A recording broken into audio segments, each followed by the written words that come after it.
Sometimes the hardest choice we make is standing by what we believe, even when the whole world wants us to let it go. There are moments when staying true to ourselves costs everything we hold dear. On a cold Norwegian shore, a young woman named Astrid sits chained to the rocks. The village guards put her there because she won't give up her Christian faith. They say the rising tide will wash away her sin. But as dawn breaks, a giant Viking warrior named Hakan finds her. He was once the most feared fighter in Norway, but exile has changed him. When he sees her quiet strength, something moves in his heart. He could walk away and let the sea take her. Or he could break those chains and face the anger of an entire village.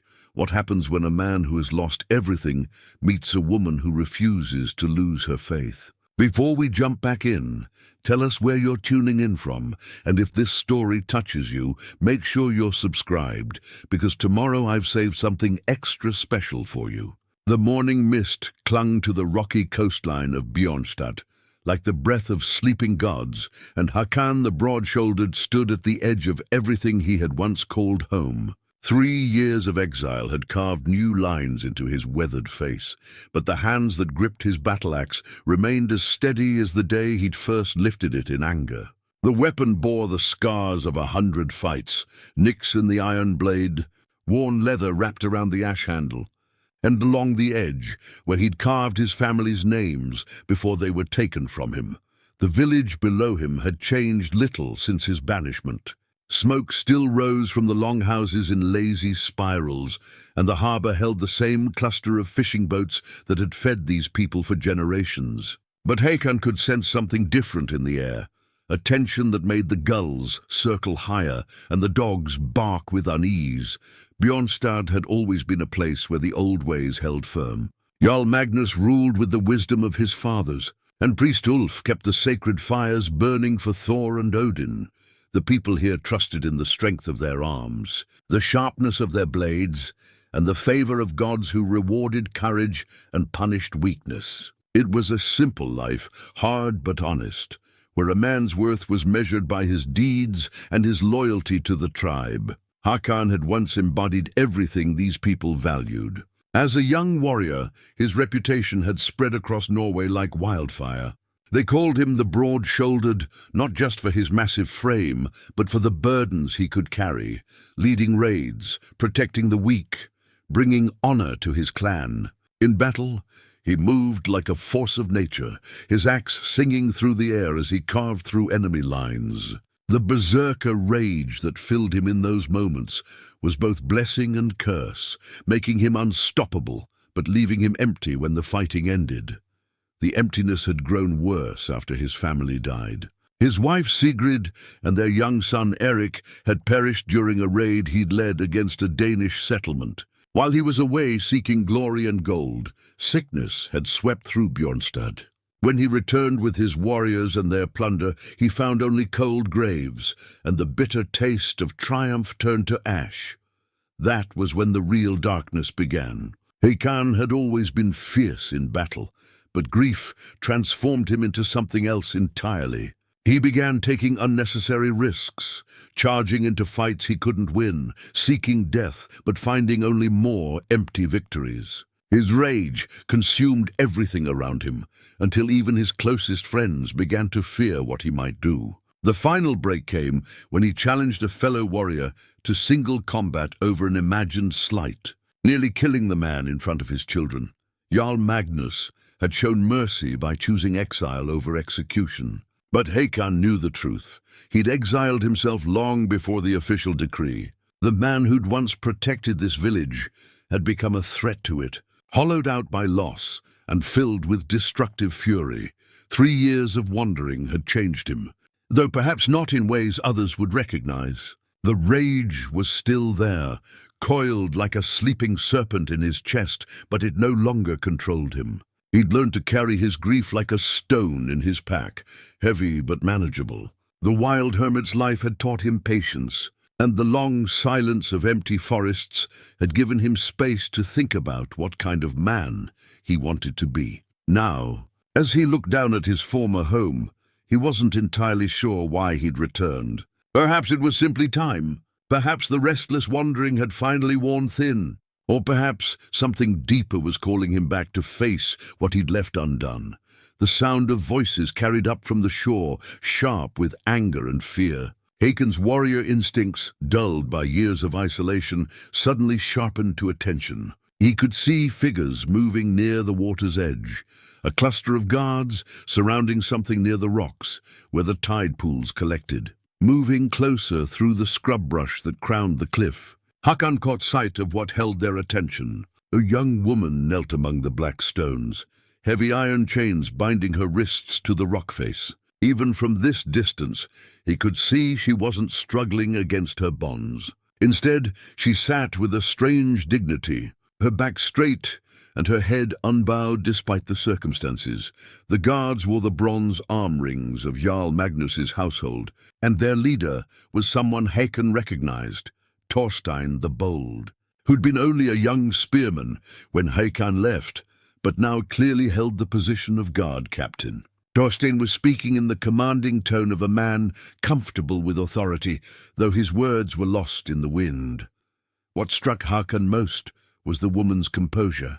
In his experience, people facing death usually showed fear, anger, or desperate pleading. This woman showed none of those things. She seemed almost peaceful, as if she'd found some inner strength that sustained her even in these dire circumstances. As he watched, one of the guards pointed toward the horizon where the sun was climbing higher. The tide was coming in, Hakan realized. Whatever this woman had done, whatever crime had earned her this punishment, she was meant to die with the rising water. Something in that realization cut through the careful emotional distance Hakan had maintained for years. He'd seen many executions, had carried out his share during raids and battles. Death was part of a warrior's world, as natural as breathing. But there was something about this scene that felt wrong, not just cruel but wasteful. The woman's hair caught the morning light, revealing auburn threads among the brown. She was young, perhaps 20 summers, with the kind of beauty that came from within, rather than mere physical appeal. Even chained to the rocks with death approaching, she radiated a quiet strength that reminded Hakan of his wife Sigrid. Though the two women looked nothing alike, memories of Sigrid always brought pain. But for once, the hurt was mixed with something else, a recognition of shared courage. Sigrid had faced her final illness with the same unshakable composure this stranger now displayed. She'd been more concerned with comforting their son than with her own suffering, finding strength in something beyond herself.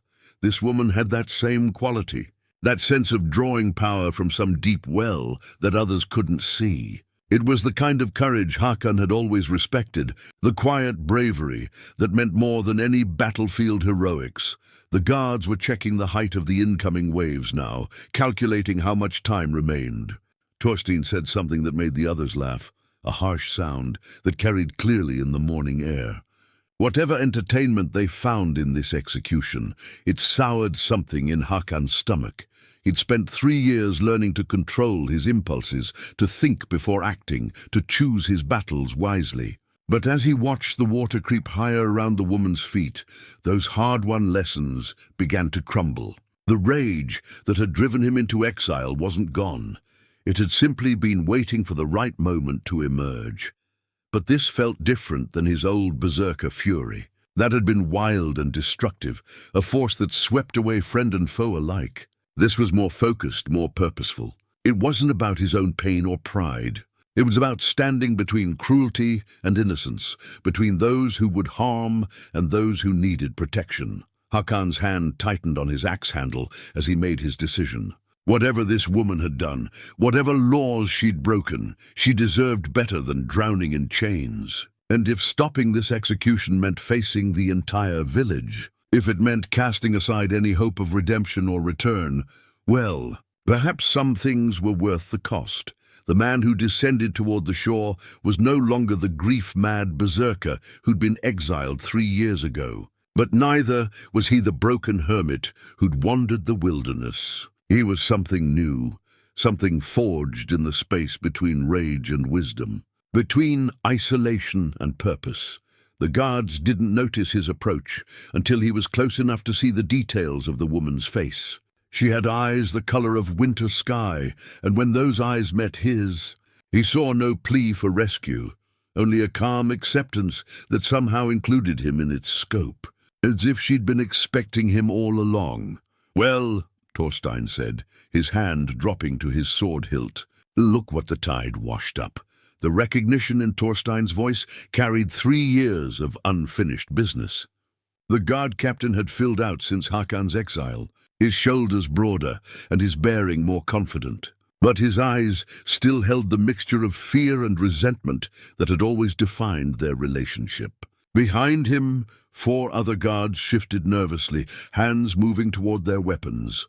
"Hakan Eriksson," Thorstein continued, using the formal name that marked him as a son of the dead. "I thought the wolves would have had you by now." Disappointed. Hakan kept his voice level, though his grip on the axe remained steady. He could feel the familiar tightness in his chest that preceded violence. But something about the woman's calm presence kept it from spiraling into rage. The woman, Astrid. He'd heard one of the guards call her. Watched the exchange with interest rather than fear. Her wooden cross, crudely carved but lovingly polished, hung from a leather cord around her neck despite her chains. It was a symbol Hakan recognized, but had never seen worn so openly in Bjornstad. "The exile stands," Thorstein said. "You have no business here. I have business wherever I choose to make it." Hakan stepped closer to the rocks where Astrid knelt. The incoming tide had reached her knees now, the cold water soaking through her simple woolen dress. "What's her crime?" "Heresy, corruption of the faithful, refusal to honor the gods of her fathers." Thorstein's voice took on the formal tone of official judgment. "She spreads the poison of the Christ God among our people, turning them from the ways that have protected us for generations." Hakan looked at Astrid directly for the first time. "Is this true?" Her voice, when she spoke, carried the soft accent of the merchant class, educated, careful with words. "I share what I believe to be true. I force no one to listen." "She held secret meetings," one of the other guards interjected, "filled women's heads with talk of weakness and submission, told them their husband's strength meant nothing, that a god of peace was greater than the gods of war. And for this she dies." "The law is clear," Thorstein said. "Those who corrupt the faith of our people face the judgment of the sea. Let Aegir decide if her god can save her." The water had risen to Astrid's waist now. If Hakan was going to act, it had to be soon. But something held him back. Not fear, but a desire to understand what he was truly choosing. This wasn't just about saving one woman. It was about everything the village believed, everything they'd built their lives upon. "Tell me about your god," he said to Astrid. She studied his face for a moment, perhaps gauging his sincerity. "He teaches that strength comes from love, not conquest. That we're called to protect the weak, forgive our enemies, and find our worth in service rather than glory." "Weak words," Thorstein spat. "The gods gave us strength to use it. Your Christ God would make us slaves to our enemies." "My God made himself a slave to save his enemies," Astrid replied quietly. "There's no greater strength than choosing love when hatred would be easier." The words hit Hakan like a physical blow. He thought of Sigrid, who'd chosen to comfort their dying son instead of raging against the disease that took him. He thought of his own 3 years of exile, learning to choose solitude over the easier path of destructive fury. Maybe what this woman called God, he'd simply called necessity. "Pretty words won't stop a blade," Thorstein said. "Or turn aside raiders who come for our children?" "No," Astrid agreed. "But perhaps they might stop us from becoming the kind of people who chain women to rocks for speaking their hearts." The silence that followed was broken only by the lapping of waves. Even the guards seemed to feel the weight of her words. Hakan saw doubt flicker across more than one face before Thorstein's voice cut through the moment. "Enough talk. The tide won't wait for philosophy." He gestured to his men. "We've done our duty. Let the sea finish it." As the guards began to move away, Hakan made his choice. It wasn't the wild decision of his berserker days, driven by rage or pride. It was calm, deliberate, and utterly certain. No, the single word stopped all movement. Thorstein turned back, his hand now fully on his sword hilt. "What did you say?" "I said no." Hakan stepped into the rising water, feeling the cold bite through his leather boots. "She doesn't die today. You have no authority here, exile. You gave up any right to interfere when you chose violence over law." Hakan's axe came up in a smooth motion, not threatening but ready. "Then make me understand the law. What gives you the right to decide how people worship? What gives you the right to kill someone for believing differently? The right of the strong to protect their people from corruption. The right of the strong," Hakan repeated thoughtfully. "I used to believe that too. Used to think strength meant taking what I wanted, crushing what opposed me." He looked at Astrid, still kneeling in the rising water with perfect composure. "But what if real strength means protecting those who can't protect themselves? What if it means standing between cruelty and innocence, even when it costs you everything?" Thorstein drew his sword. "Stand aside, Hakan. This is your last warning." Instead of backing down, Hakan moved closer to Astrid. The chains that bound her were solid iron, but the rings that anchored them to the rock showed signs of wear. His axe could break them, though it would take several strong strikes. "You'd really fight us all?" one of the younger guards asked. "For a heretic?" "For a woman who's done nothing but speak her mind," Hakan corrected. "For the principle that belief should be chosen, not enforced. For the idea that strength should protect, not destroy." The water was at Astrid's chest now. In minutes, it would reach her neck. Hakan raised his axe and brought it down on the chain closest to the rock face. The iron rang like a bell, and sparks flew, but the links held. "Stop him!" Thorstein commanded. The guards rushed forward, but Hakan was ready. 3 years of wilderness living had kept him sharp, and the controlled fury that drove him now was far more dangerous than his old berserker rage. He didn't want to kill these men. They were following orders, doing what they thought was right. But he wouldn't let them stop him either. His axe swept in a defensive arc that sent 2 guards stumbling backward. A third tried to circle behind him, but Hakan spun and caught the man's sword on his axe handle, then drove an elbow into his ribs. The guard went down gasping. "The chain!" Astrid called out. "The left one first." Hakan struck again, and this time the iron gave way with a sharp crack. Astrid's left hand came free, and she immediately began working at the remaining bond. Thorstein came at him with the skill of a trained warrior, his blade seeking the gaps in Hakan's defenses. But exile had taught Hakan patience, and patience was a weapon Thorstein didn't expect. Instead of meeting force with force, Hakan gave ground, drawing the captain away from Astrid while she fought to free herself. "You're making this worse for both of you," Thorstein panted as they circled each other. "Jarl Magnus might have shown mercy, but not after this." "Then that's a choice he'll have to make," Hakan replied. "Just like this is a choice I have to make." The second chain snapped just as Thorstein's reinforcements arrived. More guards poured down from the village, and Hakan knew his time was running out. Astrid was free now, but the water was deep enough that they couldn't simply walk away. "Can you swim?" he asked her. "Well enough. Then we swim." They plunged into the deeper water, just as the first spear sailed over their heads. The guards could follow, but their mail and weapons would slow them down. Hakan and Astrid had the advantage of desperation and the element of surprise as they struck out for the rocky point that jutted into the harbour. Hakan heard Thorstein's voice carrying across the water. "This isn't over, exile. You've just signed both your death warrants." Maybe that was true. But as Hakan felt Astrid swimming strongly beside him, her wooden cross cutting through the waves like a tiny ship finding its course, he realized he didn't care. For the first time in 3 years, he felt truly alive. They reached the rocky outcropping as the sun climbed higher, casting long shadows across the water that had nearly claimed Astrid's life. Hakan pulled himself onto the barnacle-crusted stones first, then reached down to help her up.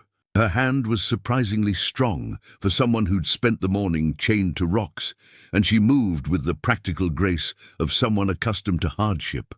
"Where now?" she asked, wringing water from her woolen dress. The fabric clung to her slight frame, revealing how young she truly was, perhaps 22 summers, no more. Hakan considered their options. The village would be stirring like a hornet's nest by now, with Thorstein organizing search parties and Jarl Magnus demanding explanations. They needed shelter, time to think, and a place where they could see enemies approaching. "My family's longhouse," he said finally. "It's been empty since my exile. Remote enough that we'll have warning if they come for us." The silver arm ring that caught his eye as they climbed away from the shore belonged to Jarl Magnus himself. The village leader stood on the cliff above the harbour, his weathered face grim as he watched their escape. Even at this distance, Hakan could read the conflict in his old friend's posture. Magnus had been like an older brother once, teaching Hakan the finer points of leadership and strategy. Seeing him now, framed against the morning sky with the weight of command heavy on his shoulders, Hakan felt a pang of loss for what their friendship had been. The arm ring itself was more than decoration. It was a symbol of the burden Magnus carried, the responsibility to balance his people's welfare against their traditions. Hakan had worn a similar ring once, before grief and rage had stripped him of all honors. Now he wondered what kind of impossible choice Magnus faced: uphold the law that demanded their punishment, or protect two people who might not deserve to die. The path to the longhouse led through birch groves and across meadows where wildflowers swayed in the morning breeze. It was a walk Hakan had made countless times as a child, racing with other boys to reach the swimming hole first, or returning home with small game for the family pot. Every stone and root was familiar, yet somehow everything felt different now. "You didn't have to save me," Astrid said as they climbed a particularly steep section. "I was prepared to meet my god." "Maybe," Hakan replied, "but I wasn't prepared to watch it happen." She was quiet for several minutes after that, and Hakan found himself studying her profile as they walked. There was something about her face that suggested intelligence and humor, though both were tempered by recent hardship. Her auburn hair had come loose from its braid during their swim, and it caught the dappled sunlight filtering through the leaves. "What made you come back?" she asked eventually. "After 3 years of exile?" It was a question Hakan had been asking himself since he'd first seen Bjornstad's smoke on the horizon. "I'm not sure. Maybe I got tired of running from what I'd done. Maybe I thought enough time had passed for people to forgive. And now I'm not sure forgiveness was ever really the point." The longhouse sat in a clearing, surrounded by rowan trees, their red berries bright against the green foliage. Hakan's grandfather had chosen this spot well, high enough to see anyone approaching, but sheltered enough to escape the worst winter winds. The building itself was smaller than the great halls in the village center, but it had been built with love and care. Every beam was perfectly fitted, every stone in the foundation chosen for both beauty and strength. 3 years of abandonment showed in the details. Moss had begun to claim the lower walls, and several roof stones had shifted in the freeze-thaw cycles. But the structure was sound, and when Hakan lifted the heavy bar from the door, it swung open easily. Inside, dust motes danced in the shafts of sunlight that penetrated the smoke hole. The central hearth was cold and dark, filled with old ashes that might have been from his last night here. His family's possessions remained where he'd left them: Sigrid's weaving frame in the corner, Eric's wooden toys scattered near the sleeping alcove, the carved chest that held their best clothes and most precious belongings.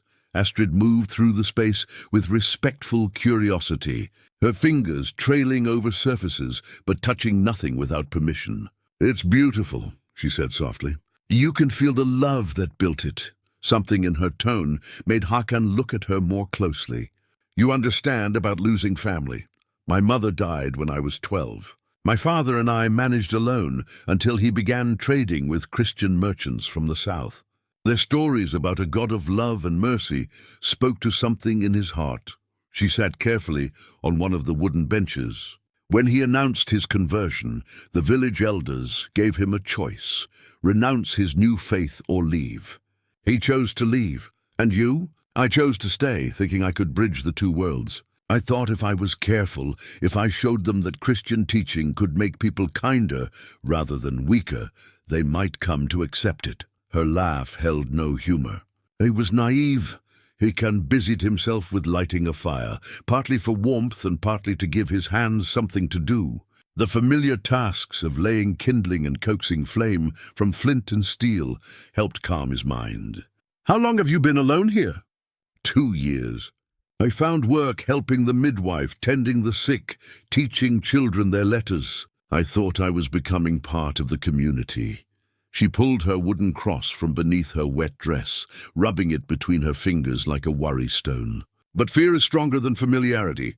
When Priest Ulf began preaching about foreign corruption, people remembered I was different first and helpful second. The fire caught and began to spread warmth through the room. Hakan had forgotten how good it felt to have a real roof overhead, solid walls around him, and the simple pleasure of a hearth shared with another person. 3 years of solitude had taught him self-reliance, but they'd also shown him the value of human connection. "Tell me about this God of yours," he said, settling on the bench across from her. "Not the theology, the heart of it. What does he ask of you?" Astrid considered the question carefully. "Love. That's both the simplest and hardest answer. Love God, love your neighbor, love your enemy. Find strength in service rather than domination. Choose mercy over vengeance when you have the power to choose, and that's enough. No requirements for sacrifice, no demands for conquest in his name. The only sacrifice he wants is the sacrifice of our selfishness. The only conquest he desires is the conquest of our own hatred and fear." Hakan stared into the growing fire, thinking of all the raids he'd led, all the lives he'd taken in the name of honor and glory. "Your God would have little use for a man like me." "My God died for men like you," Astrid said quietly. "For men like all of us. His love isn't earned by being good enough. It's given freely to those willing to receive it." Outside, the sound of approaching horses reached them, many horses moving fast. Hakan rose and moved to the window, his hand instinctively finding his axe handle. "How many?" Astrid asked. "Too many to fight."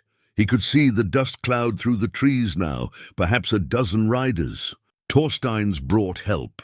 To his surprise, Astrid stood and moved beside him at the window. "Then we face them together. You should run. Take the back path through the trees. I'll hold them here as long as I can." She shook her head. "I won't let you sacrifice yourself for me. If we're going to answer for our choices, we answer together." The riders burst into the clearing with weapons drawn, but their leader wasn't Thorstein. It was Jarl Magnus himself, his silver arm ring catching the light as he raised his hand to halt his men. "Hakan Eriksson," he called out. "We need to talk." Magnus dismounted with the careful movements of a man who'd spent too many years in the saddle. His weathered face bore new lines since Hakan had last seen him, and his once golden hair had gone mostly grey. But his eyes remained sharp, and the way he positioned himself between his men and the longhouse spoke of a leader who still commanded respect through wisdom rather than fear. "Just the two of us," Magnus called out. "Leave your weapons outside." Hakan glanced at Astrid, who nodded slightly. They stepped out into the afternoon sunlight, Hakan's axe remaining propped against the doorframe. Magnus gestured for his men to stay back, then walked forward until only a few paces separated them. "You look well," the Jarl said quietly. "Exile agreed with you better than I expected. I learned things I needed to learn." Hakan kept his voice neutral, though seeing his old friend brought a flood of memories. "You look tired, Magnus. Leading gets heavier with age." Magnus's gaze shifted to Astrid, studying her with the careful attention he'd once reserved for reading the intentions of rival jarls. "You're the merchant's daughter." "Astrid Thorsdottir." "I am. Your father was a good man, honest in his dealings, fair with his prices. His leaving was a loss to the community." Astrid's surprise was evident. "You knew my father well?" "Better than most realized. We had many conversations about trade routes, about the changing world beyond our borders." Magnus's expression grew thoughtful. "He spoke often of you, of his pride in your learning, and your kindness to others."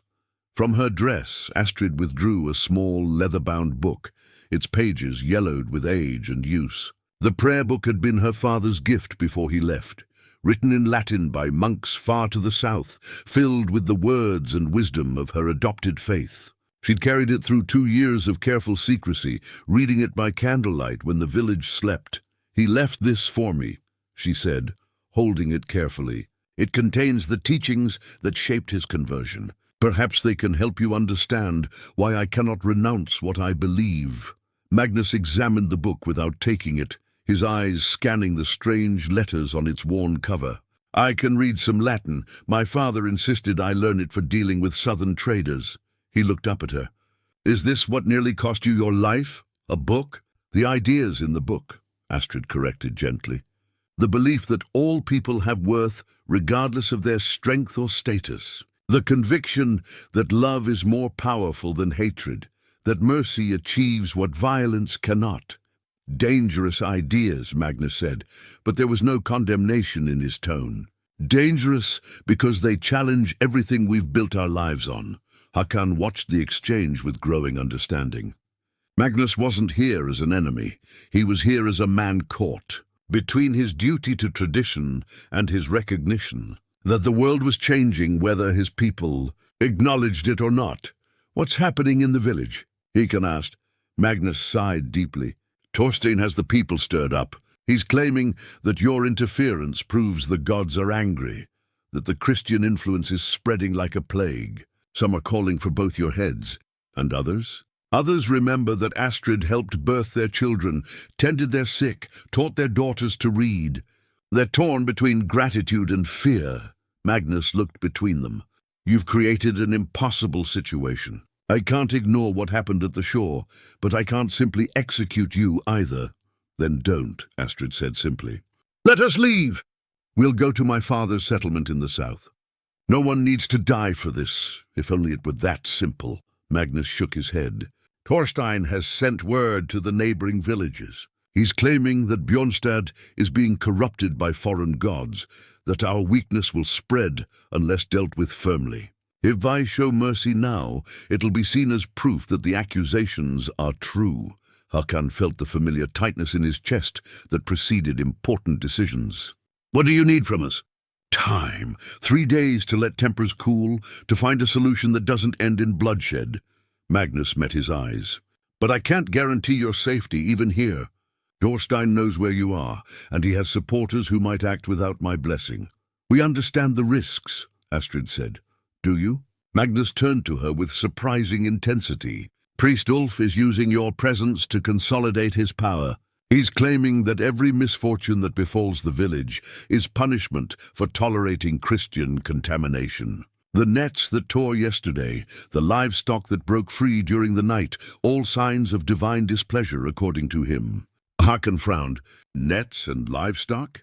Small things, but they add up. Enough to make superstitious people nervous." Magnus rubbed his temples wearily. "Ulf is calling for purification rituals, for a return to the strictest observance of the old ways.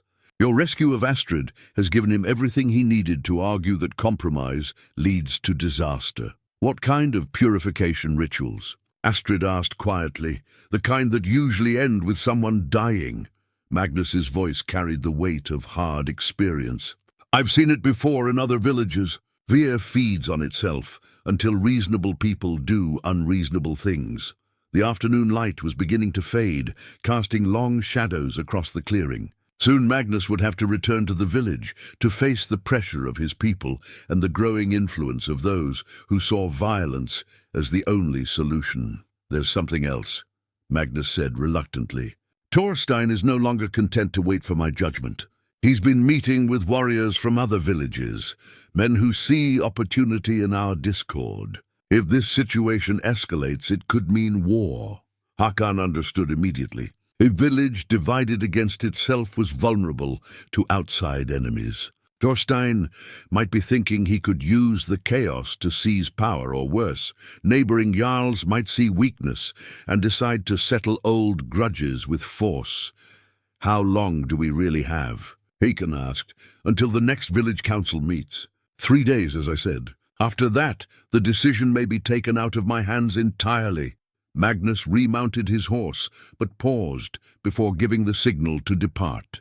For what it's worth, Hakan, I'm glad you're back. Whatever else has happened, whatever else may come, you've reminded me why I considered you a brother once. As the riders disappeared back toward the village, Astrid closed her prayer book and looked at Hakan with clear eyes. He's trying to protect us. He's trying to protect everyone, Hakan corrected. It's what makes him a good leader and what makes this situation impossible. Then we need to find another solution, one that doesn't require him to choose between duty and conscience. Hakan looked at her with growing respect. 3 hours ago, she'd been facing death with quiet dignity. Now she was thinking about how to save not just themselves, but the man trying to help them and the community that had rejected her. "You really believe your God can work miracles?" he asked. "I believe that love can transform hearts if we're brave enough to show it." She smiled, and for the first time since he'd found her chained to the rocks, it reached her eyes. Sometimes the miracle is simply refusing to respond to hatred with more hatred. As they went back inside the longhouse, Hakan found himself hoping she was right. Because in 3 days they would need all the miracles they could get. The ancient runestone stood where it had for 3 centuries, marking the boundary between the sacred grove and the common lands of Bjornstad. Carved with symbols that predated even the oldest memory, it served as both waymarker and warning. Beyond this point lay the domain of the gods, where mortals tread carefully and spoke in whispers. Hakan had discovered Astrid there on the second morning, kneeling in prayer beside the weathered granite. The sight had stopped him cold, not because of any superstitious fear, but because of what it represented. Here was a Christian woman seeking communion with her God on ground that had been consecrated to Thor and Odin for generations. The symbolism was either profoundly brave or utterly reckless.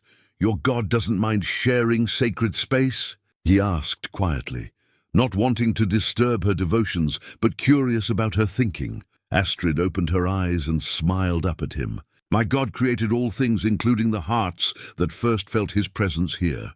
The stones don't care what name we give to the divine. They only know that someone has sought meaning in this place. For a very long time, it was a viewpoint that would have scandalized both priest, Ulf, and the Christian monks Hakan had encountered during his raids south. But it carried a kind of wisdom that appealed to his practical nature. Perhaps the gods, or God, was large enough to contain apparent contradictions. "Thorstein won't see it that way," he warned. "Thorstein sees threat everywhere he looks." Astrid rose gracefully, brushing dirt from her knees. Fear makes people see enemies where there might be friends. They'd spent the previous day learning to navigate each other's presence. Hakan had expected awkwardness. He'd lived alone for 3 years, and before that had been accustomed to the easy partnership of marriage. But Astrid moved through his family's space with an intuitive respect for boundaries, helping where help was needed and retreating when he required solitude. More surprising had been their conversations. Hakan had forgotten how much he missed the simple pleasure of sharing thoughts with someone who listened carefully and responded thoughtfully. Astrid's questions about his exile had been gentle but probing, and her responses to his own inquiries about her faith had been honest without being preachy. "Tell me about your worst day," she'd asked the night before as they sat beside the fire. "The day that broke something inside you." The question should have angered him. It was too personal, too direct. Instead, he found himself talking about the day he'd returned from his final raid, to find Sigrid and Eric in their graves. Not just the facts, which he'd rehearsed in his mind countless times, but the feelings, the way his success had turned to ash, the way victory celebrations had sounded like mockery, the way he'd wanted to burn down the world just to match the emptiness inside himself. "Grief and rage are close cousins," Astrid had said when he finished. "Both are forms of love that have nowhere to go." Now, standing beside the runestone in the morning light, Hakan found himself thinking about that observation. His berserker fury had been love twisted into something destructive. Love for his family that had no outlet except violence. Love for his people that had no expression except conquest. "What changed you?" Astrid asked, echoing his thoughts. Between the man who was exiled and the man who saved me? Hakan considered the question as they walked back toward the longhouse. Silence mostly. 3 years of hearing only my own thoughts. It forces you to face things you've been running from. And what were you running from? The possibility that my strength had always been weakness, that all my victories had made me less than I was before. They were interrupted by the sound of someone approaching through the trees, careful footsteps that belonged to someone trying not to be heard. Hakan's hand moved instinctively toward his axe, but he recognized the gate before the figure emerged into view. Ingrid the Wise was the village's most respected healer, a woman whose knowledge of herbs and remedies had saved more lives than any warrior's sword. She was also Astrid's former teacher, the one who'd first given her work when she'd been left alone. "Child," she called softly to Astrid, "we need to talk." The older woman looked haggard, her usually neat grey hair escaping from its braids and her eyes rimmed with exhaustion. She carried her leather herb pouch, but it hung nearly empty at her side. "What's wrong?" Astrid asked immediately. "The children are falling sick again. Not the same illness that took Hakan's family, but something new. Fever and chills, rashes that won't heal. 3 families affected so far, with more cases appearing each day." Hakan felt a chill that had nothing to do with the morning air. "How many children?" 8 so far. The youngest, barely 2 summers old. Ingrid looked directly at Astrid. "I've tried everything in my knowledge, but nothing helps. The fever breaks for a few hours, then returns stronger than before." "Priest Ulf?" Astrid asked, though her tone suggested she already knew the answer.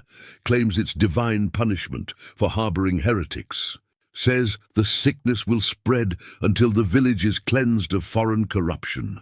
Ingrid's voice carried a mixture of frustration and fear. "Some of the mothers are beginning to believe him, but not you," Hakan observed. "I've been healing people for 40 years. I know the difference between divine judgment and natural illness. This is something that can be treated if I can just find the right combination of remedies." She turned to Astrid with desperate hope. "Your father's traders. They came from lands where different diseases are common. Did they ever speak of treatments we don't know here?" Astrid was already moving toward the longhouse. "My prayer book contains more than just devotions. There are notes my father made about healing practices he learned in the south. Remedies using herbs that grow here, but in combinations we've never tried." Inside, she retrieved the worn leather volume and began turning pages carefully. The margins were filled with her father's careful script, notes about medicinal knowledge he'd gained from monks and healers in distant lands. "Here," she said, pointing to a passage. "For fever that comes and goes, especially in children. A tea made from willow bark, elderflower, and rosehip, given in small doses throughout the day. And this," she turned more pages, "a poultice of comfrey and honey for rashes that resist healing." Ingrid studied the notations with growing excitement. "The proportions are different from what I've tried. And the timing, giving small doses frequently rather than large doses rarely. Will you let me help?" Astrid asked quietly. "I know the mothers are afraid of me now, but if we work together—" "Child, if these remedies work, I don't care if you worship a turnip. Healing is healing." Ingrid's practical nature cut through any theological concerns. "But it will be dangerous for you to be seen in the village. Dorstein has his supporters watching for any excuse to act." Hakan stepped forward. "Then she won't go into the village. Bring the sick children here. Tell the mothers that Ingrid the Wise has found new treatments, but they require isolation from the village to prevent spread. It was a risk. Bringing sick children to their hiding place would expose them to anyone who followed. But it would also demonstrate that Astrid's foreign learning could heal rather than harm, that her presence brought help rather than curse. Some will refuse," Ingrid warned. "Fear of contamination works both ways." "Then we start with those who are desperate enough to try anything," Astrid said. "Sometimes one success leads to others." As Ingrid prepared to leave, she paused at the threshold. "For what it's worth, child, I never believed you were a threat to this community. Your father raised you well, and your actions have always spoken louder than your words. After she'd gone, Hakan found himself looking at Astrid with new understanding. "You're going to save them, aren't you? The children, the village, maybe even Thorstein himself." "I'm going to try," she said simply. "That's all any of us can do. Try to leave the world a little better than we found it." Standing there in his family's longhouse, surrounded by memories of loss, but filled with the possibility of redemption, Hakan realized that somewhere in the past 2 days he'd begun to hope again, not the desperate hope of his exile, but something deeper and more sustainable, the hope that came from finding purpose beyond oneself. The runestone outside might mark the boundary between sacred and common ground, but perhaps the real boundary was inside people's hearts, dividing those who built up from those who tore down. And for the first time in years, Hakan knew which side he wanted to be on. The small leather pouch that Astrid carried contained more than dried herbs. It held the accumulated wisdom of generations of healers, knowledge that transcended the boundaries of faith and culture. As she prepared the remedies her father had learned from southern monks, grinding willow bark with careful precision and measuring elderflower with practiced hands, Hakan watched her transform from refugee to healer before his eyes. The first mother to bring her sick child had been Helga, wife of a fisherman named Orm. Her 2-year-old daughter Fridis burned with fever, her small body covered in angry red welts that seemed to spread despite Ingrid's best efforts. Helga's desperation overcame her fear of contamination, when your child might die. Theological concerns became secondary to any hope of healing. The fever tea must be given in small amounts, Astrid explained as she demonstrated the preparation. A spoonful every hour, not a cup all at once. The body can only absorb so much at a time, and steady treatment works better than overwhelming doses. Helga watched with the intensity of a mother whose world had narrowed to the rise and fall of her child's breathing. "Will it work?" "I believe it will," Astrid said honestly. "But healing takes time, and faith, not necessarily in my God, but in the body's desire to return to health." By evening, little Fridis's fever had broken for the first time in 3 days. The improvement was slight but unmistakable. Her breathing came easier, her sleep was more peaceful, and the angry red of her rashes had begun to fade. Word spread quietly through the village, carried by women who valued results over rhetoric. The second day brought 2 more mothers, then 3. Soon, the longhouse had become an informal healing center, with sick children resting on makeshift beds while Astrid and Ingrid worked together to prepare remedies and monitor their progress. Hakan found his role shifting from protector to provider, fetching water, gathering additional herbs, and maintaining the careful watch for any sign of Thorstein's interference. "You have gentle hands for a warrior," observed Ragnhild, an older woman whose grandson had been among the first to show improvement. She watched as Hakan carefully helped her apply a comfrey poultice to the boy's healing rash. "My wife taught me that strength could be tender," he replied. "I'd forgotten that lesson until recently. The transformation in the children was remarkable, but perhaps more significant was the change in their mothers. Women who'd arrived fearful and suspicious gradually relaxed as they saw their little ones improve. They began talking with Astrid, not as a dangerous heretic, but as someone who understood their concerns and could offer practical help. "My husband says I shouldn't be here," admitted Sigrid, young mother whose name coincidentally matched that of Hakan's deceased wife. "He says consorting with Christians will bring the gods' wrath upon our family. And what do you say?" Astrid asked gently as she checked the young woman's infant son. "I say the gods gave me a mind to think with and a heart to feel with. Both tell me my son is better today than he was yesterday, and that's more important than what anyone else thinks." It was a sentiment echoed by more mothers as the days progressed. While the men of the village debated theology and tradition in the longhouses, the women had formed their own quiet judgment based on results they could see and touch. But the healing circle's success inevitably drew unwanted attention. On the 3rd evening, as Astrid was teaching several mothers how to prepare the fever tea themselves, the sound of approaching horses announced visitors who hadn't come seeking help. Thorstein arrived with 6 armed men. their weapons drawn and their faces grim with purpose. But he'd miscalculated. Instead of finding two isolated fugitives, he discovered a longhouse full of village women and their children, all of whom looked healthier than they had in days. "Stand aside," he commanded the mothers. "We're here for the heretic and the exile." Helga stepped forward, her healed daughter in her arms. "These people saved my child's life. If you have quarrel with them, you have quarrel with me." "And me," added Ragnhild, moving to stand beside her, one by one. The other mothers formed a protective circle around Astrid and Hakan. These weren't warriors or political leaders. They were simply women who'd watched their children suffer and seen. Strangers offer effective help when their own traditions had failed. "You've all been deceived," Thorstein insisted. "This sickness was sent by the gods as punishment for tolerating corruption. The only real cure is to remove the source of contamination. My daughter's fever is gone," Helga said flatly. "Her rashes are healing. If that's deception, I prefer it to the truth you're offering."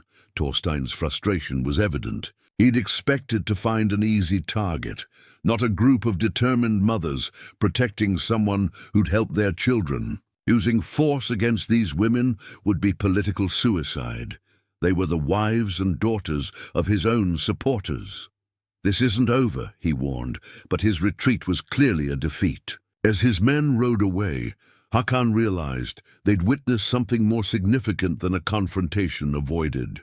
They'd seen the practical power of compassion in action, the way genuine service could build bridges that rhetoric couldn't destroy. "Thank you," Astrid said to the women who'd stood with them. "Thank us by continuing to help our children," Ragnhild replied. "Politics is for men to argue about. Healing is women's work, and we recognize skill when we see it." That night, as the longhouse finally quieted and the last of the mothers departed with their recovering children, Hakan found himself sitting beside the fire with Astrid, sharing the comfortable silence of people who'd worked hard together toward a common goal. "Your father would be proud," he said eventually. "He always said that faith without works is empty, that believing in love means acting with love, especially toward those who can't help themselves." She stirred the coals with a stick, sending sparks up toward the smoke hole. "I think he'd be pleased that his daughter found a way to serve both God and neighbor." "And what about you?" Hakan asked. "Are you pleased?" Astrid considered the question seriously. "I'm grateful. Grateful for the chance to help.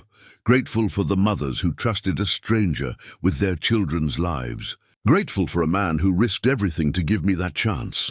The warmth in her voice made Hakan look at her more closely. In the firelight, her face showed the exhaustion of 3 days spent tending the sick, but also a deep contentment that came from purpose fulfilled. He realized that somewhere in those days of shared work and common cause, his feelings toward her had evolved from protective concern to something deeper and more complex. "Astrid," he began, then stopped, uncertain how to put his growing emotions into words. She turned to meet his gaze, and in her eyes he saw understanding and acceptance that required no explanation. When she reached out to touch his hand, the gesture felt like the most natural thing in the world.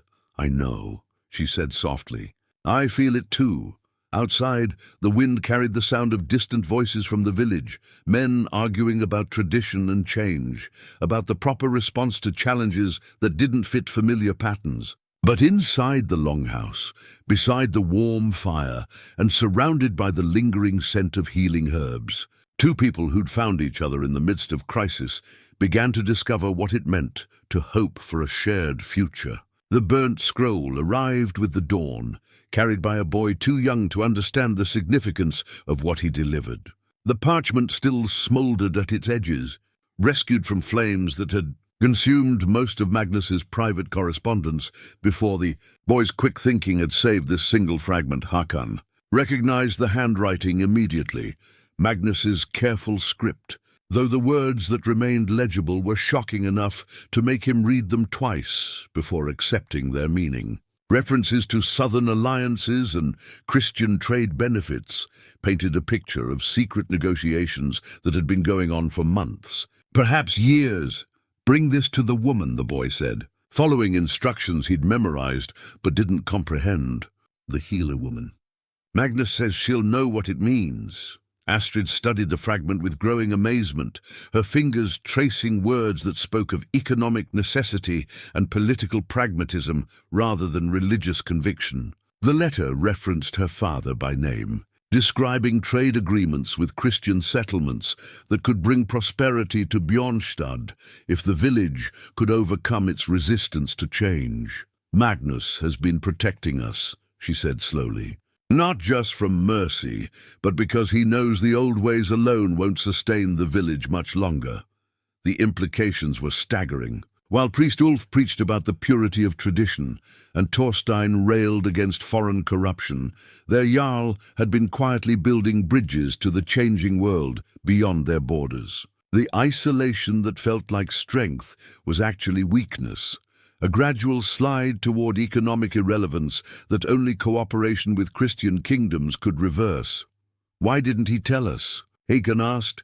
Because knowledge like this would be his death warrant if the wrong people learned of it. Astrid held up the burnt parchment carefully. This was meant to be destroyed completely. Someone discovered his correspondence and tried to eliminate the evidence. The boy who delivered the scroll was Eriksson, Magnus's youngest servant, barely 10 years old, but sharp enough to recognize danger when he saw it. There were men in his chambers, he whispered.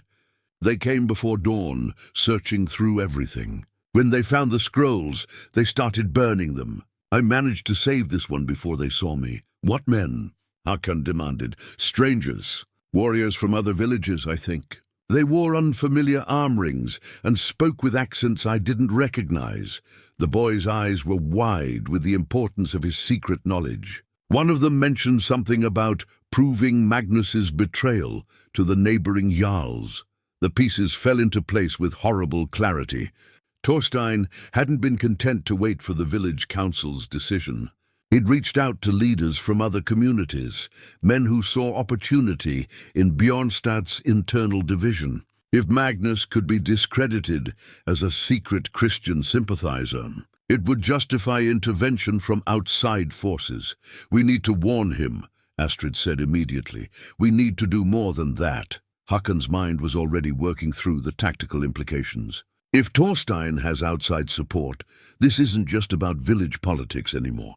It's about conquest, disguised as religious purification. They sent young Eriksson back to the village with careful instructions. He was to tell Magnus that his lost property had been found and would be returned that evening, but only if the Jarl came alone to retrieve it. It was a transparent code, but hopefully one that would get their message across without alerting hostile ears. As they waited for evening, Astrid shared more of what she remembered about her father's trade negotiations. The Christian settlements to the south weren't just sources of exotic goods. They were part of an expanding network of commerce that stretched across Europe. Villages that joined this network prospered. Those that remained isolated gradually declined as trade routes shifted around them. Bjornstad could become wealthy beyond anything its people have ever imagined, she explained. But only if they're willing to tolerate diversity, to welcome traders and settlers who bring different beliefs along with their goods. And Thorstein knows this? Thorstein knows enough to fear it. Change threatens his vision of how the world should work. He'd rather rule over a poor but pure village than share power in a prosperous but diverse one. Magnus arrived after sunset, moving with the careful stealth of a man who'd learned to watch for enemies among his own people. His face showed the strain of recent days, lines of exhaustion and worry that spoke of sleepless nights and difficult choices. "Thank you for saving this," he said as Astrid handed him the burnt fragment. "Though I fear it may be too late to matter." "Tell us what's happening," Hakan demanded. Magnus settled heavily onto one of the wooden benches, suddenly looking older than his years. "Thorstein has been busy. He's convinced 3 neighboring Jarls that Bjornstad is becoming a haven for Christian infiltrators, that our weakness threatens the stability of the entire region. They're planning to intervene, supposedly to help restore traditional values, actually to divide our lands among themselves." "When?" Astrid asked. "The village council meets tomorrow night. If I can't convince our people to stand united, Thorstein will use the division as justification to call in his allies. Within days, we'll be under occupation by men who care nothing for our welfare, only our wealth." Hakan studied his old friend's face. "There's something else. Something you're not telling us." Magnus was quiet for a long moment. "Your father is alive, Astrid. Not only alive, but prospering. He's become a leader among the southern Christian settlements, and he's been sending messages asking about your welfare." The words hit Astrid like a physical blow. For 2 years, she'd believed herself completely alone in the world, abandoned by family and rejected by community. The knowledge that her father not only lived, but had been trying to reach her changed everything. "He's coming here," Magnus continued. Thorstein intercepted one of his messages. "Your father is traveling north with a delegation of Christian traders, hoping to negotiate your freedom and establish formal trade relations. They should arrive within days." That's what this is really about, Hakan realized. Thorstein isn't just trying to eliminate us. He's trying to prevent any possibility of reconciliation between the old ways and the new. If Astrid's father arrives to find her dead and the village hostile, it justifies everything he wants to do. Exactly. And if my own people see me welcoming Christian traders while villages burn around us, they'll assume I've betrayed everything they believe in. Magnus rubbed his temples wearily. "I'm trapped between necessity and perception, between what's right and what's possible." Astrid stood and moved to the window, looking out at the village lights below. "What if there was another way? What if we could show the people that Christianity and Norse tradition don't have to be enemies?" "How?" Magnus asked. "By proving that both sides want the same things: prosperity for their families, safety for their children, hope for the future. By demonstrating that cooperation achieves what isolation cannot." It was a beautiful ideal, but Hakan could see the practical problems immediately. "The village is already divided. Half the people see you as a threat, and the other half are afraid to speak in your favor. How do you bridge that kind of gap in one day?" Astrid turned back to them with a determination that reminded Hakan of the woman he'd found chained to the rocks, unbroken despite impossible circumstances. "The same way we healed the children. One person at a time, with patience and love, and the kind of help that speaks louder than words." "You're talking about a miracle," Magnus said quietly. "I'm talking about faith," Astrid corrected. "Not necessarily faith in my God, though I hope for that too. Faith in each other, faith in the possibility that people can choose hope over fear when they're given the chance." As they planned through the night, working out the details of what might be their last, best chance to prevent bloodshed, Hakan found himself believing in possibilities he'd never considered before. Perhaps that was what love really meant, not just caring for another person, but beginning to see the world through their eyes. To hope for things that seemed impossible until someone you trusted suggested they might be achievable. The burnt scroll on the table represented secrets and deceptions, the painful compromises leaders made when they saw further than their followers. But it also represented something else, the proof that even in the darkest circumstances, some people never stopped working toward a better future. Tomorrow would bring the village council, the arrival of Astrid's father, and a confrontation that would determine not just their personal fates, but the future of an entire community.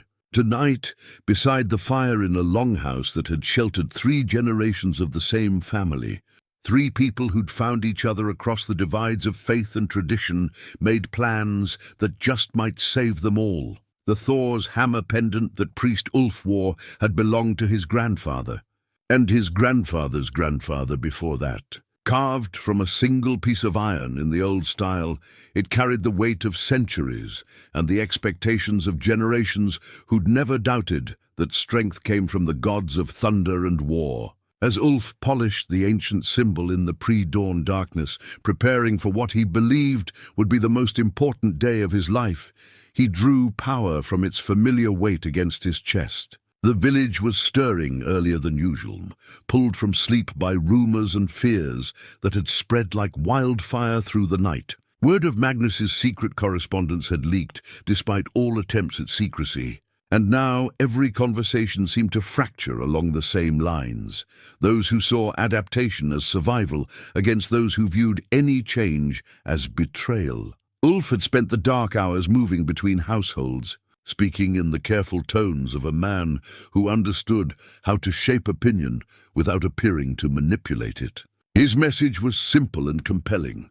Their Jarl had been corrupted by foreign influence, their traditions were under attack, and only decisive action could preserve the world their ancestors had built. The signs have been clear for months, he told Hakan Ironbeard, one of the village's most respected warriors. Poor fishing, sick livestock, children falling ill with strange diseases. The gods are telling us that something is wrong, that the natural order has been disturbed.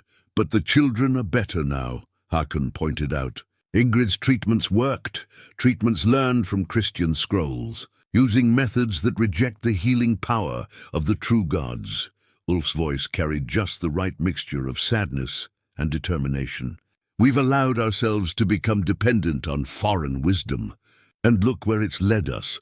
Our own leader makes secret agreements with enemies of our faith. The pendant seemed to grow heavier with each conversation, as if the spirits of his ancestors were adding their weight to his words. By the time the sun fully cleared the horizon, Ulf had spoken with every household head in the village, building a network of support that would be impossible for Magnus to ignore or overcome. Meanwhile, in the longhouse that had become an unlikely center of healing and hope, Astrid worked with quiet efficiency to prepare for the most important day of her life. The herbs she'd been gathering since dawn would be needed for more than medicine. They represented her offering to a community that had every reason to reject her. Proof that her foreign learning could serve rather than subvert their traditions.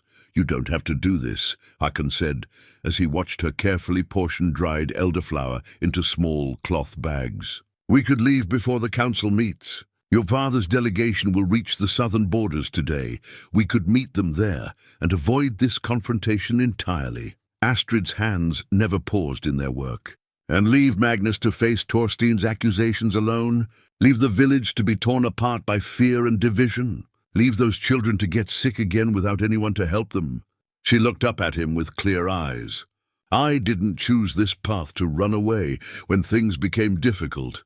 The practical preparations occupied their morning, but Hakan's mind was working through tactical considerations that had nothing to do with herbs and healing.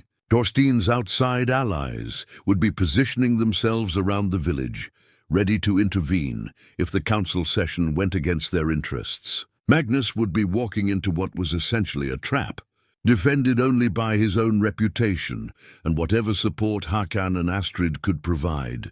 If this goes badly, he said carefully, if Thorstein's people try to take you by force, then you'll do what you think is right. Astrid interrupted gently.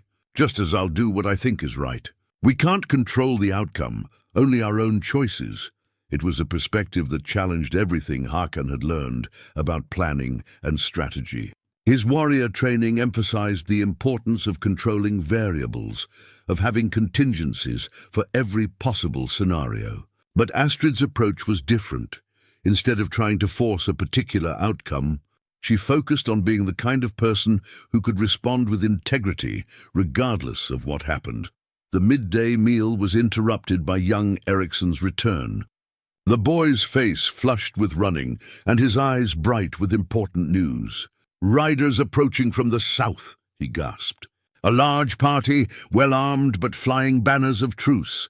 Astrid's father had arrived ahead of schedule, bringing with him not just trade goods, but the possibility of salvation or disaster, depending on how the village chose to receive him. Through the window, they could see the dust cloud raised by perhaps 20 horses, moving at the steady pace of people who were confident in their mission, but cautious about their reception.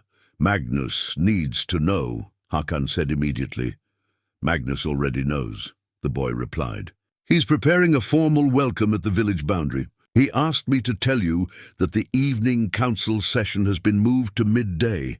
Too many people were demanding immediate answers to wait any longer." The timeline was accelerating beyond anyone's control. Instead of having hours to prepare, they now had minutes to make final decisions that would affect not just their own fates, but the future relationship between communities that had never learned to trust each other. "What do you need from me?" Hakan asked Astrid directly. She was quiet for a moment, her hand unconsciously moving to the wooden cross that hung around her neck. "Stand with me when I speak to the council. Not as my protector, but as someone who's seen that love and strength don't have to be enemies. Help me show them that choosing cooperation isn't the same as choosing weakness." It was more than he'd expected her to ask, and less than he'd feared. No desperate plans or dangerous gambles, just the simple request that he bear witness to what she believed and support her right to speak her truth. It was, he realized, exactly the kind of thing Sigrid would have asked of him in similar circumstances. The sound of the approaching delegation was clearly audible now, along with the bustle of villagers gathering to witness this unprecedented event. Ulf's voice could be heard above the general noise, calling people to remember their duties to the gods and their ancestors. Thorstein was shouting orders to his guards, positioning them strategically around the meeting ground. "Time to go," Astrid said simply. They walked down from the longhouse together, leaving behind the peaceful space that had sheltered them for 4 transformative days. The village below them looked the same as always, the same wooden buildings, the same harbour filled with fishing boats, the same fields where children usually played and cattle grazed. But Hakan could feel the tension crackling like lightning before a storm, the sense that everything familiar was balanced on the edge of irreversible change. The delegation from the south was impressive, well-dressed traders and skilled warriors, but also something Hakan hadn't expected: women and children, families who'd made the journey to demonstrate that this wasn't a raid or invasion, but a genuine attempt at peaceful contact. At the center of the group rode a man whose resemblance to Astrid was unmistakable, despite the years that had passed since their separation.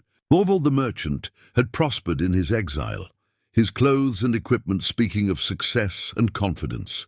But his eyes, as they searched the gathered crowd for his daughter, showed the desperate hope of a father who'd traveled hundreds of miles on the chance of reunion. When those eyes found Astrid, the transformation in his face was visible even from a distance. Joy, relief and love combined in an expression that spoke to every parent in the watching crowd. For a moment, politics and theology became secondary to the simple human reality of family bonds that transcended all other considerations. "My daughter," Thorvald called out, dismounting and moving toward her with arms outstretched. But before Astrid could respond, Thorstein stepped between them, his sword half-drawn, and his voice carrying the authority of official judgment. "The woman you seek is under sentence of death for heresy and corruption. She has no right to greet you or anyone else." The moment of reunion became a confrontation, and Hakan felt his hand move instinctively toward his axe. Around them, the crowd tensed as 2 irreconcilable visions of justice faced each other under the afternoon sun. The village council session that would determine their fate was about to begin. The broken shield that lay at Thorstein's feet had once belonged to his father, a warrior who died believing that strength meant never showing weakness to enemies. Now, as steel rang against steel in the village square, and the careful order of generations crumbled around him, Thorstein stared at the shattered wood and bent iron that represented everything he'd tried to preserve. The violence had erupted faster than anyone expected. What should have been a formal council session had devolved into open conflict when Thorvald's peaceful delegation was met with drawn swords and accusations of invasion. Thorstein's allied warriors from neighboring villages had moved to surround the southern traders, while Magnus's household guards had stepped forward to honor the traditional protection owed to guests who came under banners of truce. "Stand down," Magnus commanded, his voice carrying across the chaos. "These people came in peace. They came to corrupt what's left of our traditions." Thorstein shouted back, his sword gleaming in the afternoon sun. "Your secret correspondence proves you've already sold our people to foreign gods." Hakan found himself caught between worlds as he'd never been before. Not the berserker fury of his youth, nor the hermit's withdrawal of his exile, but something entirely new. He fought with calculated precision, using his strength to protect rather than destroy, seeking to disable rather than kill. Each clash of weapons was a choice between the man he'd been and the man Astrid's influence was helping him become. A young warrior from one of the allied villages rushed him with enthusiasm but little skill. Instead of splitting the boy's skull with his axe, Hakan used the flat of the blade to knock him unconscious, then moved to the next threat. It was a way of fighting he'd never attempted before. Holding back his full power while still being effective required a kind of discipline that made every movement more difficult. "You're holding back," called out Bjorn the Red, one of Magnus's most trusted guards, as he parried a thrust from Thorstein's second in command. "Fight like you mean it." But Hakan did mean it. He meant to prove that strength could be controlled, that violence could serve protection rather than destruction, that the choice between mercy and force wasn't always false. Every non-lethal blow was a demonstration of the principles Astrid had been teaching him, put into practice under the most challenging circumstances possible. The real battle, however, was taking place not among the warriors, but among the watching villagers. Mothers who'd seen their children healed by Astrid's knowledge stood uncertainly between loyalty to tradition and gratitude for results. Fathers who respected Magnus's leadership struggled with evidence of his secret negotiations. Elders who valued stability above all else watched their ordered world fragment into competing loyalties. Astrid herself stood in the center of the chaos, not fighting but not retreating either. Her presence was a focal point that neither side could ignore. She represented everything the conflict was really about, the living symbol of change that some embraced and others feared. When a stray blow from one of Thorstein's allies sent a village woman stumbling toward her, Astrid caught and steadied her without hesitation. "Why are you helping me?" the woman gasped. "You're the cause of all this trouble." "I'm helping you because you need help," Astrid replied simply. "That's what my faith teaches, that we serve each other regardless of our differences." The woman stared at her for a moment, then looked around at the violence swirling through their usually peaceful village. "This isn't what any of us wanted," she said quietly. "Then perhaps it's time to choose what we do want," Astrid suggested. Meanwhile, Thorvald and his traders had formed a defensive circle, protecting their families while trying to avoid escalating the conflict. These were people who'd traveled hundreds of miles hoping for peaceful commerce, not to fight a war in a foreign village square. Their restraint in the face of aggression was itself a kind of testimony, proof that Christian principles could coexist with practical courage. Enough. The voice that cut through the battle belonged to Ingrid the Wise, the village healer whose authority transcended politics and theology. She stood at the edge of the fighting with her medicine bag in one hand and a walking staff in the other, her grey hair wild with indignation. "Look at yourselves, fighting like children while the real enemies gather at our borders." The unexpected interruption caused a momentary pause in the combat. Warriors who'd been trying to kill each other moments before found themselves listening to a woman whose knowledge had saved more lives than any of their swords. "You think this is about faith?" Ingrid continued, her voice carrying to every corner of the square. "You think this is about tradition? This is about fear, fear of change, fear of difference, fear of admitting that the world is larger than our little village." Priest Ulf stepped forward, his Thor's hammer pendant catching the light. The gods demand wisdom." Ingrid cut him off sharply. "They demand that we protect our people, not divide them. They demand that we choose survival over stubbornness." The broken shield at Thorstein's feet seemed to mock his certainties as he looked around at the fractured community he'd helped create. This wasn't the glorious defense of tradition he'd envisioned. It was simply destruction, the kind of pointless violence that weakened everyone involved. But even as doubt crept into his heart, the momentum of conflict carried the battle forward. And the question of whether wisdom could prevail over fear remained desperately unanswered. Astrid's dress bore the stains of service, blood. From wounded men she'd knelt beside, regardless of which side they fought for. Dirt from helping fallen warriors to safety, tears where desperate hands had clutched at her seeking help.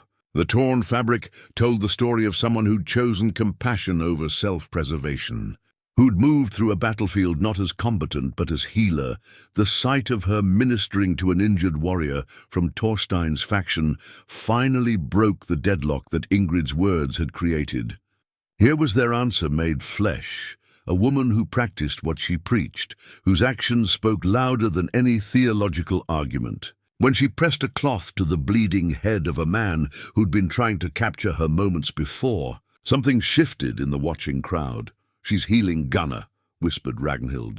The grandmother whose sick grandson had been among Astrid's first patients. Even after everything he's done, she's healing him. Other villagers began to notice the same thing. While their men fought over principles and politics, this foreign woman was simply doing what needed to be done, helping people who were hurt, regardless of their beliefs or loyalties. It was a demonstration of faith that required no words, no complex explanations, just the simple choice to act with love when hatred would have been easier. Hakan saw the moment when Thorstein's certainty finally cracked. The guard captain had been fighting with the desperate energy of a man defending everything he held sacred, but as he watched Astrid tend to his wounded allies, confusion clouded his features. This wasn't the corrupting influence he'd expected. It was something that looked remarkably like the virtues his own traditions claimed to value. "This changes nothing," Thorstein said, but his voice lacked conviction. She could be healing them to make them her slaves, to bind them with unnatural obligations. Or she could be healing them because that's what healers do, Magnus replied, breathing hard from the exertion of combat. Because that's what decent people do when others are suffering. The fighting had largely stopped now, not from any formal truce, but from the gradual recognition that violence wasn't solving anything. Men who'd been locked in deadly combat found themselves standing awkwardly with weapons still raised, unsure how to proceed when the justifications for their actions were being questioned by reality itself. Priest Ulf stepped into the uncertain silence, his Thor's hammer pendant glinting as he raised his arms in a gesture that commanded attention. "The gods speak through signs and omens," he declared. "Let us ask them to reveal the truth of this situation." It was a clever move, invoking divine judgment when human judgment seemed insufficient. But Magnus was ready for it, having anticipated this possibility during their planning the night before. "Very well," the Jarl agreed. "Let the gods decide, but let them judge by results, not by fears. Look around you. Who has brought healing to our children? Who has brought hope to our mothers? Who has brought wisdom to our councils? And who has brought division to our village?" Ulf countered. "Who has caused fathers to fight sons, neighbors to turn against neighbors?" "We brought that division ourselves," said a voice from the crowd. It was Helga, the young mother whose daughter had been healed by Astrid's remedies. "We brought it with our fear of anything different, our refusal to listen to new ideas, our insistence that change must always mean loss." More voices joined hers, women who'd seen their children recover, men who'd watched their wives find hope again, elders who remembered that their own traditions had once been new and threatening to those who came before. "The gods gave us minds to think with and hearts to feel with," added Bjorn the Red, surprising everyone by speaking against his usual allies. "Maybe they expect us to use both instead of just following the loudest voice." Thorvald stepped forward then, his merchant's instincts telling him when a negotiation had reached its crucial moment. "I came here hoping to trade with old friends and neighbors," he said clearly. "I brought goods that could enrich your community, and knowledge that could help your children thrive. But most of all, I came hoping to be reunited with my daughter." He looked directly at Astrid, and the love in his eyes was unmistakable to everyone present. "I've spent 2 years building a new life in the south, learning that different peoples can live together peacefully when they focus on what unites them rather than what divides them. I hope to share that possibility with the place where my daughter was born.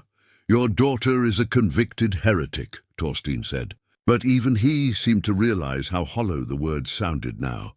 My daughter is a healer who tends wounded enemies, Thorvald replied. If that's heresy, then perhaps we need better definitions of both heresy and virtue.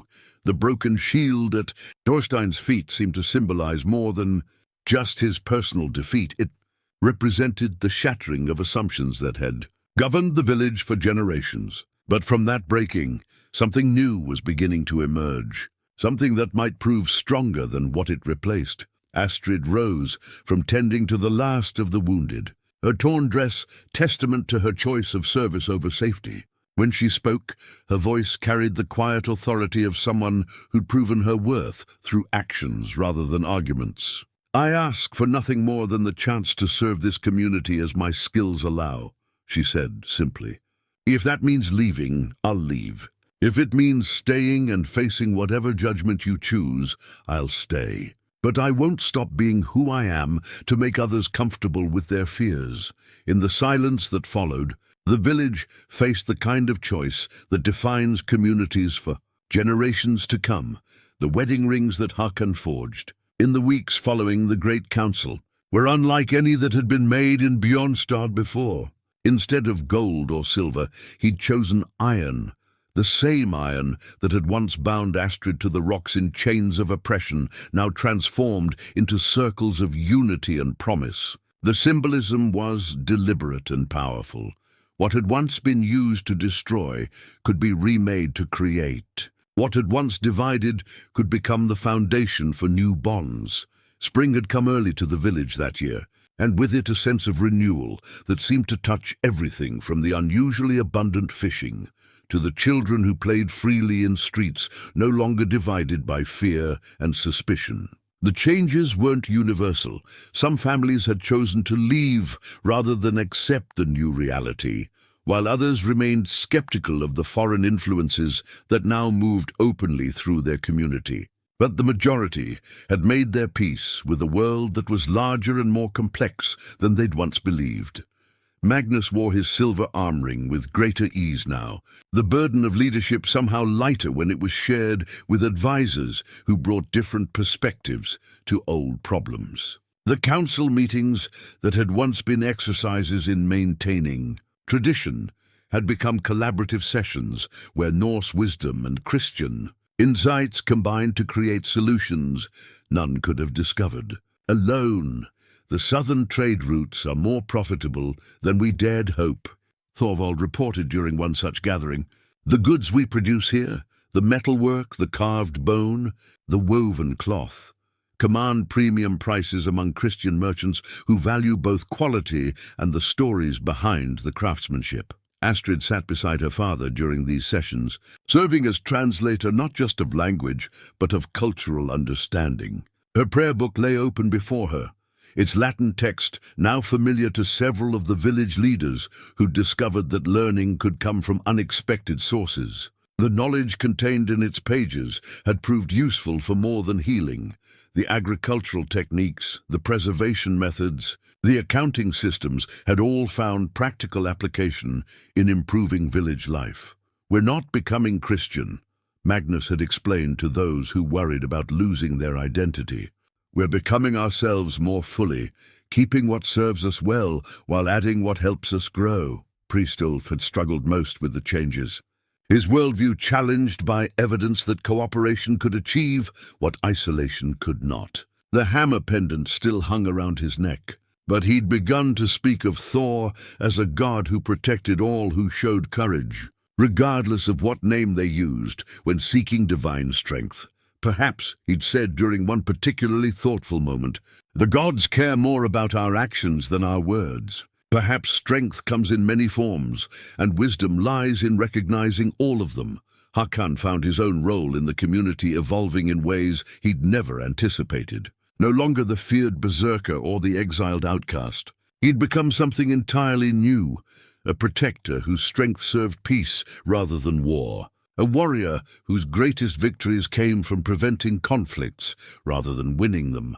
The children who'd once scattered when he approached now sought him out for stories and lessons, while the mothers who'd feared his rage now trusted him to keep their families safe.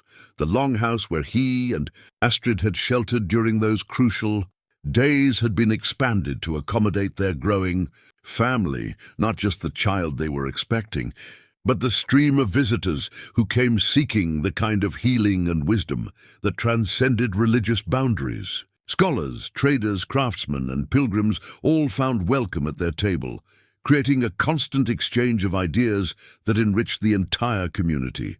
"Do you ever regret it?" Astrid asked one evening as they sat beside their fire, her hand resting on the gentle swell where new life grew. Giving up the simplicity of the old ways? Hakan considered the question seriously, as he'd learned to consider all her inquiries. "I regret the pain it took to get here," he said finally. "The deaths, the division, the years we all spent afraid of each other. But I don't regret the destination. This feels like what life was always meant to be. Complicated, challenging, but rich with possibility." Outside their window, the village celebrated the harvest festival with traditions both old and new. Norse songs and Christian hymns blended in the evening air, while children who'd learned to see difference as interesting rather than threatening played games that borrowed from multiple cultures. The runestone still marked the boundary of the sacred grove, but it no longer divided. Instead, it had become a meeting place where different forms of worship coexisted in peaceful recognition of shared human need for meaning. Thorstein had been among those who chose to leave, unable to reconcile himself to changes that challenged everything he'd believed about strength and purity. Some said he'd gone north to communities that still held to the strict old ways. Others whispered that he'd been seen among raiders who preyed on villages that showed signs of Christian influence. Hakan hoped those rumors were false, but he'd made preparations in case they proved true. "The price of peace is vigilance," Magnus had reminded him. "Not everyone will choose love over fear, cooperation over conquest. We must be strong enough to defend what we've built." But strength now meant something different than it had in Hakan's youth. It meant the collective power of a community that had learned to draw on all its resources, the resilience that came from connections rather than isolation, the confidence that came from knowing that their way of life could adapt without losing its essential character. As the evening celebration continued outside, Hakan took Astrid's hand and felt the smooth iron of their wedding ring against his fingers. Tomorrow would bring new challenges, new opportunities to choose between fear and hope, new tests of their commitment to building something better than what they'd inherited. But tonight, in a longhouse filled with the warmth of family and the promise of future generations, two people who'd found love at the edge of catastrophe held each other close and listened to the sound of a community singing itself to sleep, in harmony despite its many voices, stronger because of its diversity, hopeful because it had learned that the courage to change could be the greatest strength of all.